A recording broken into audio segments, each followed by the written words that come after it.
আসসালামু আলাইকুম রহমতুল্লাহ।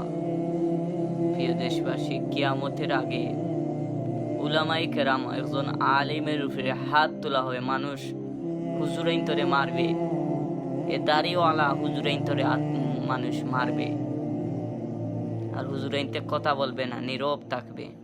কিন্তু কথাটা মাথায় রাখবেন ভাই, কিয়ামতের দিন আল্লাহ তাবারক ওয়া তাআলার কাঠগড়ায় হুজুরাইন, আলিম উলামায়ে কেরাম, মাশায়েখগণ, তারা কাঠগড়ায় আপনার উপরে মামলা করবে।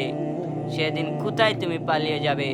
যে হুজুর তোমার জানাজা পড়ায়, যে হুজুর তোমার বিবাহ পড়ায়, যে হুজুর না ছাড়া তোমার কালিমা নসিব হয় না, যে হুজুর না ছাড়া তোমার ইলম শিক্ষা হয় না, যে হুজুর না ছাড়া তোমার জন্মের সময় আজান দেওয়া হয় না, সেই হুজুরের উপরে তুমি হাত তুলো, তোমার হাত পচে যাবে।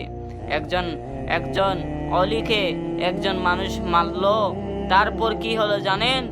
সে ঘটনা আপনারা জানেন, তার হাত পচে গেছে ভাই।